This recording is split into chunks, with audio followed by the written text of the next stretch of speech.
Well, you co-wrote the book with Kimberly Daniels, Yes. and just wondering, how did you meet her? How did all that come about? Yeah, that's my demon-busting Is it? spiritual mother.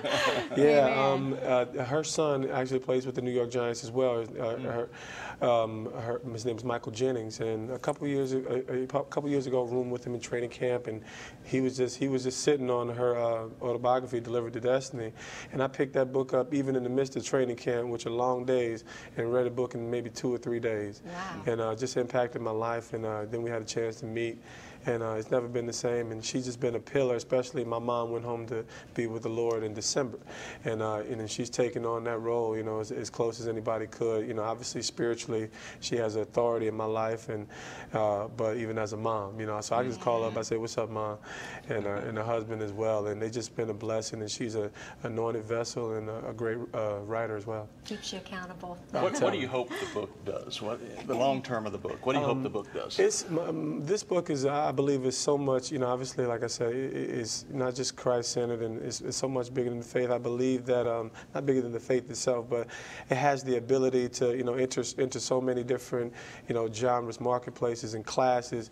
But I really hope that people see the realness, the reality, the closeness that Jesus wants to enter into their lives. Because I have even besides my struggles with drugs and alcohol, I had bouts with with high levels of spiritual warfare that most people, especially in athletics, won't expose that type of story. I mean, to the point where it looked like I was schizophrenic, and so it's some real deep stuff. And but God, bro, He was so faithful to bring me through it all, and I want people to be encouraged in that, and to know that He can become real to them. Amen. One last question. What were you thinking when this big catch happened? When you fell to the ground, the crowd is going crazy. It's a supernatural moment. You stand up and your legs are under you because, most people, their back would have been broken. Let's face it. Yeah, I know. It was like, I wish I could say, I told people, I wish I knew how great the catch was. I would have celebrated a little harder. I would have danced like David danced. But, I didn't know that this was that big of a deal. Especially my attitude is like, you got a job to do, so let's go out there and do it. Let's not make a big fuss out of it. We're gonna have some fun. But I looked at Eli like I was just following his leadership. With his fortitude and not giving up on that play, unbelievable. And I just felt like I had to make that play. But when I look at it and I go back and look at it, I say, God, you're just so amazing. It makes absolutely no sense to have a oblong shaped ball coming with all that velocity, and a man jumped up with a man draped on his back to pin it to a helmet. It just doesn't make sense, but it's just God. And so I celebrated, and it's my act of worship, just going out there and giving God the glory through my play. But since in your heart today, I truly believe, David, that you've written this book so that other young people that are coming up in athletics, whether it be football, basketball, baseball, whatever, they can look at your life and see that you had fame, you had all the things that the world could give. It didn't satisfy, but the world that you're in now is the real world. Yeah, it's the real world. And that's what they say, He'll satisfy us, He'll satisfy our needs. And that's what I take great delight in. And, you just really, that's the true heart of a believer, a follower of Christ. You want to share that love, because God's love is really what fulfills, this life itself. Things are, just very much random and incomplete.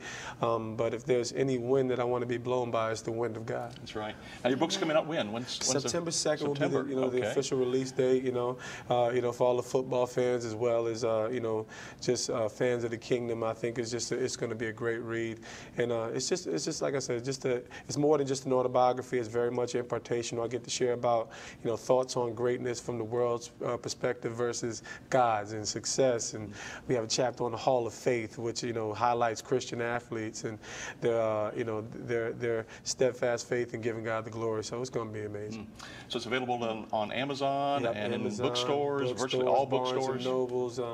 Barnes and Nobles are highlighted, I believe, in the Northeast. So, but I'm sure it'll be all bookstores, and I'm just excited.